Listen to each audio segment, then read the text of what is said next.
ना इधर ना उधर, सीधे मुद्दे पर नजर। और क्या है आज की खबर, आप देखना शुरू कर चुके हैं न्यूज़ 18 पुनीत के साथ। रशिया और अमेरिका के बीच अब स्थितियां जो हैं वो तनातनी वाली होती जा रही हैं और बढ़ती ही जा रही हैं। ये दरअसल स्थिति में बदलाव उस बयान से आया है जब ट्रंप ने कह दिया था कि पुतिन आग से खेल रहे हैं और अगर मैं नहीं होता तो स्थितियां कुछ और होती और रूस को बहुत नुकसान झेलना पड़ता। क्रेजी पुतिन भी कह दिया गया और उसके बाद ट्रंप के ऊपर भी निशाना साधा गया और यह कहा गया कि हम एक ही चीज जानते हैं और वो बहुत बुरी है, जो कि है थर्ड वर्ल्ड वॉर। इस बीच एक नया बयान सामने आया है। सरगेई लावरोव रूस के विदेश मंत्री हैं, उनकी तरफ से बयान सामने आया है जिसमें वो ये भारत को आगाह भी कर रहे हैं कि अमेरिका के खेल में मत फंसिए, और साथ ही साथ वो कह रहे हैं कि भारत, चीन और रूस अब तीनों को साथ में आकर खड़ा होना चाहिए। तो एक नई चीज या नए तरीके से पूरी दुनिया में नया खेमा बनाने की कोशिश हो रही है। और क्या भारत इस खेमे में शामिल होने वाला है, इसी मुद्दे पर खबर आई है और इसी मुद्दे पर आज हम चर्चा करने वाले हैं। मेरे वरिष्ठ सहयोगी अंकुर त्यागी जी मौजूद हैं, सीधे उनके पास चलते हैं और भारत की पोजीशनिंग की बात करते हैं कि भारत क्या ऐसा कर सकता है, क्योंकि रूस, चीन और भारत तीनों साथ में आकर खड़े हो जाएं। और ये ब्रिक्स को लेकर भी जो नींव पड़ी थी, वो कुल मिलाकर रूस की मंशा यही है कि पश्चिम बनाम पूरब कर लिया जाए। नहीं, ये आइडिया तो काफ़ी पुराना है और उस पर काफ़ी काम भी हुआ एक बार, लेकिन साल 2020 में यानी कि 2020 में जो गलवान हुआ, गलवान के बाद ये पूरा मामला ट्रैक से उतर गया। लेकिन उससे पहले ये ट्रैक पे था और इसमें काफ़ी अच्छी अच्छी बातें हुई और उसमें ये भी हुआ कि भाई अगर रूस, चीन और इंडिया मिल के काम करते हैं तो ये काफ़ी हद तक अमेरिका का और यूरोप का काफ़ी दबदबा पूरी दुनिया में कम हो जाएगा, और जो हो भी सकता था। लेकिन इसमें अभी भी बहुत सारी बुनियादी प्रॉब्लम्स हैं, फंडामेंटल इश्यूज हैं। सबसे पहला फंडामेंटल इशू ये है कि जो चीन का इंडिया के साथ डिस्प्यूट है और जो चीन की अपनी सीमा बढ़ाने की एक सनक है, वो कहीं ना कहीं सामने आती है, क्योंकि इंडिया और चीन के बीच में कहीं ना कहीं जो, चाहे वो गलवान का मुद्दा हो या और अरुणाचल का भी मुद्दा चीन उठाता है, तो ये कुछ ऐसे इश्यूज हैं जिनको, जो पूरे इस मामले को वापस बैक ट्रैक पे कर देते हैं। अब रशिया क्यों चाहता है? रशिया जो अपना ऑयल है सबसे ज़्यादा वो चीन को देता है, इंडिया को भी देता है, वो काफ़ी डिस्काउंटेड रेट पे देता है। तो भविष्य में भी अगर इंडिया, रशिया और चाइना के बीच में कोई साझेदारी होती या वो बढ़ती, तो उसमें रशिया का जो सस्ता ऑयल है वो दोनों कंट्रीज़ को मिलता। और जैसा कि आपको मालूम है कि दोनों डेवलपिंग कंट्री है और जो एनर्जी की रिक्वायरमेंट है वो काफ़ी बड़ी है। दोनों इमर्जिंग इकोनॉमी है, जीडीपी भी दुनिया में दोनों कंट्रीज़ का सबसे ज़्यादा है, चाहे वो चीन हो चाहे वो इंडिया हो। अब इसी को बैलेंस आउट करने के लिए अमेरिका ने क्वाड में इंडिया को शामिल किया है। और क्वाड भी एक एंटी चाइना ग्रुप है और ये एंटी यूएसए ग्रुप है। अब इंडिया के सामने हमेशा ये प्रॉब्लम रहती है कि हम क्या करें। तो कहीं ना कहीं फिर एक स्ट्रेटजी का जो इंडिया अपनाता है वो बैलेंसिंग करता है। एक तरफ क्वाड है तो वो क्वाड में भी जाता है, ब्रिक्स में भी जाता है, और दूसरा ब्रिक्स में भी जाता है।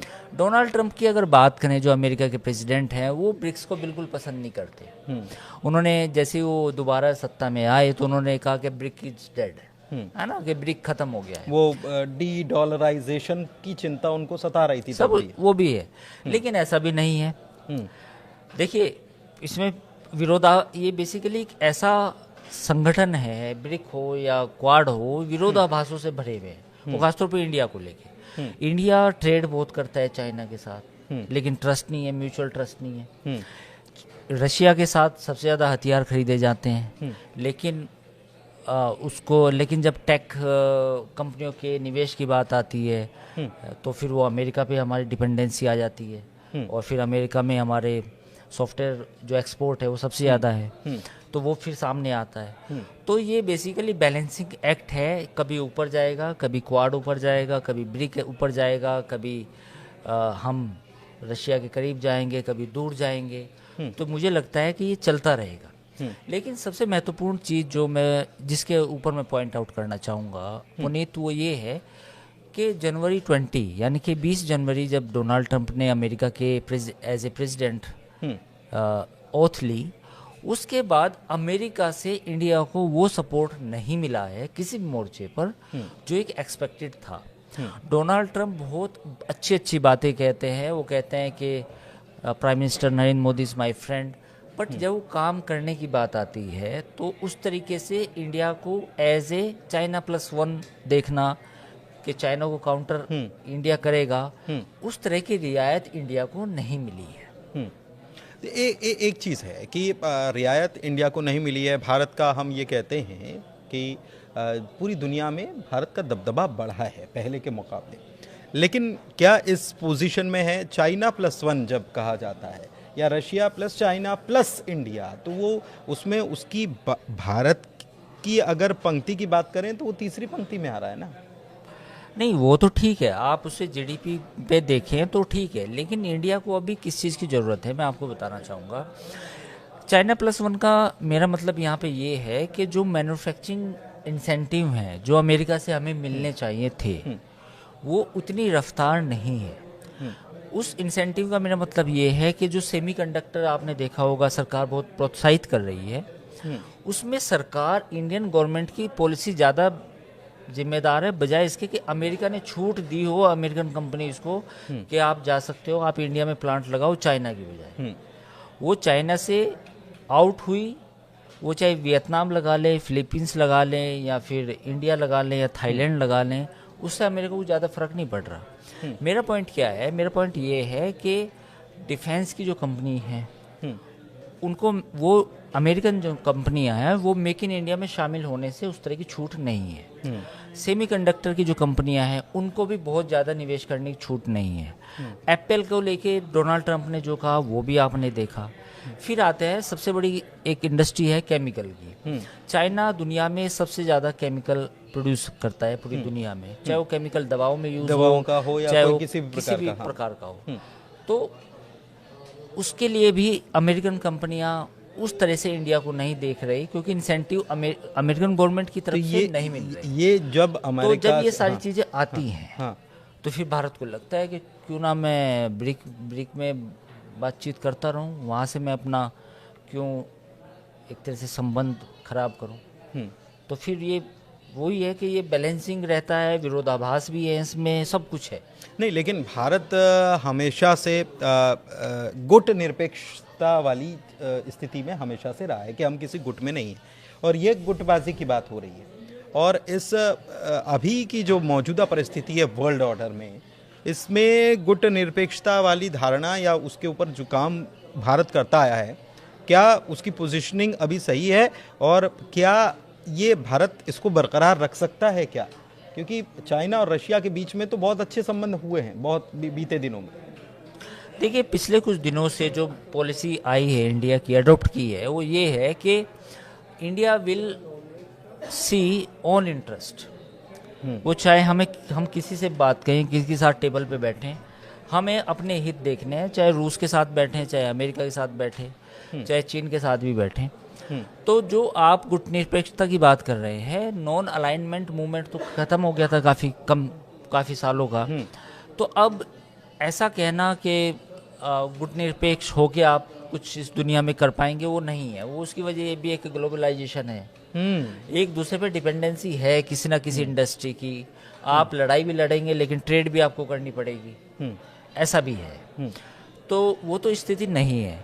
लेकिन इंडिया ने जो पिछले 4-5 सालों में जो पॉलिसी है वो ये है कि भाई हम अपने हितों को देखेंगे, यानी कि अपने जहाँ हमें लगेगा कि हमें यहाँ से फ़ायदा है तो हम उन चीज़ों को आगे बढ़ेंगे, चाहे वो किसी के साथ। तो मैं ये आपसे समझना चाह रहा हूँ कि चीन और ख़ासतौर पर रूस, अगर सरगी लावरोव भारत को ये आगाह कर रहे हैं क्वाड के लिए, तो भारत उसका हिस्सा है।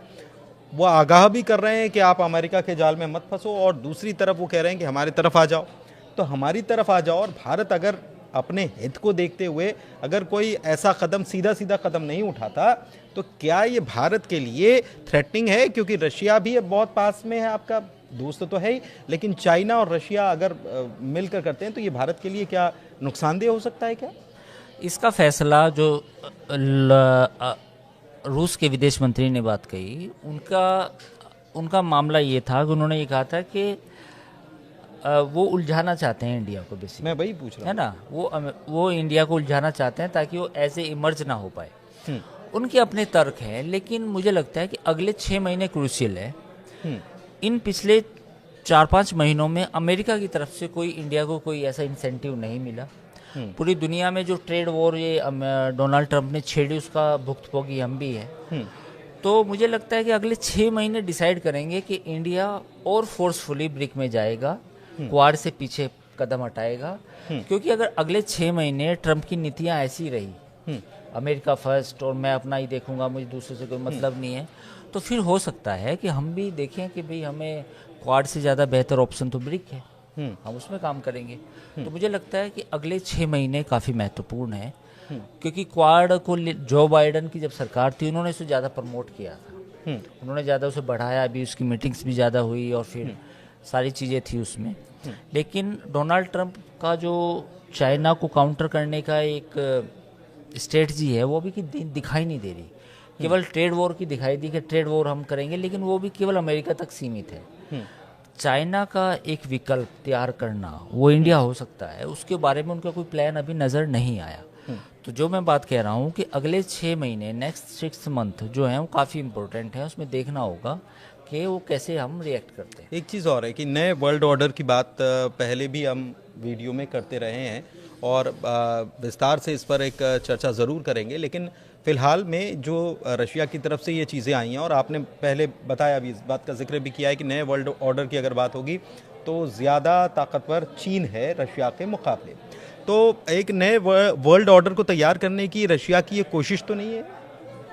शॉर्ट में थोड़ा नहीं, रशिया यूक्रेन युद्ध के बाद अपने आप को ऐसा रिप्रेजेंट कर रहा है पूरी दुनिया के सामने कि मैं कमज़ोर नहीं हूँ, और जो दिखा भी है। भाई अगर यूक्रेन के साथ सीज फायर होती है और उसमें ज़्यादा शर्तें जो हैं रूस की मान ली जाती है, तो ये एक तरह से रूस की जीत होगी, इसमें रशिया की जीत होगी, कोई दो राय नहीं है। अमेरिकन्स या यूरोपियंस कुछ भी कहें, वेस्ट में बैठे डिप्लोमेट्स, थिंक टैंक कुछ भी कहे, लेकिन मेरा मानना है कि अगर सीज फायर होता है और उसमें जो रूस की डिमांड्स हैं वो मान ली जाती हैं, 50% भी मान ली जाती है, तो रशिया को एक सिंबॉलिकली रशिया को एक माना जाएगा कि वो एक पावर है। अब हम दूसरी पावर की बात करते हैं, इकोनॉमिकल पावर, जो चाइना है। चाइना, अमेरिका की जो छटपटाहट है प्रोडक्शन मैन्युफैक्चरिंग को वापस रिवाइव करने की अमेरिका में, उसमें अभी 5 से 10 साल और लगेंगे अगर वो लगातार ये कदम उठाते हैं, तो वरना ऐसी इतना आसान भी नहीं है। देखिए, जो भी लो कॉस्ट मटेरियल है, टेक्सटाइल हुआ, उसमें अमेरिका वहाँ फैक्ट्री लगाने में, फिर उस तरह की वर्कफोर्स तैयार करने में काफ़ी समय लगेगा। अमेरिका ज़्यादा क्या कर सकता है कि जो बड़ी बड़ी मतलब वैसी बड़ी टेक्नोलॉजी होती है उनकी फैक्ट्री लग सकती है। तो मुझे लगता है कि अभी समय अमेरिका को खुद लगेगा चाइना का विकल्प ढूंढने में। चाइना ने पिछले 10 सालों में या पिछले यूँ कहें कि 30 सालों में अपने आप को मैसिव, मतलब जो प्रोडक्शन है वहाँ पे, जो मैन्युफैक्चरिंग होती है, हर चीज़ की मैन्युफैक्चरिंग जो होती है वो मैसिव हुई है, और सबसे बड़ा मार्केट अमेरिका की बजाय बदली है दुनिया में, मतलब अमेरिका की बजाय अफ्रीका है। चीन ने जिस तरह से अफ्रीका में अपने पैर पसारे हैं और अफ्रीकन कंट्रीज़ में जिस तरह वो एक्सपोर्ट करता है, वो कैपेसिटी अमेरिका के पास भी नहीं है। तो ये मानना कि भाई चाइना को जल्दी वो कंटेन कर देगा अमेरिका, ऐसा पॉसिबल नहीं है। इंडिया एक ऑप्शन हो सकता है, लेकिन उस तरह अमेरिकन अभी भी इंडिया को एज ए स्ट्रेटजिक पार्टनर उस तरह से कंसिडर नहीं कर रहे जिस तरह से उन्हें चाइना को काउंटर करने के लिए करना चाहिए था। कर रहे हैं, बहुत सारी चीज़ों में सहयोग है, बट मैसिवली ऐसा कुछ नहीं है कि इंडिया के लिए भी कोई फ्री राइड है कि भाई हम यूएस का हमारे पे हाथ है और हम बस अब चाइना को पीछे छोड़ देंगे। ठीक है, तो कुल मिलाकर देखिए, चाइना की कोशिश, माफ़ कीजिएगा, रशिया की कोशिश जो है उसको आप समझ रहे होंगे, और वो चाहता है कि एक नई तरीके से इबारत लिखी जाए पूरी दुनिया में।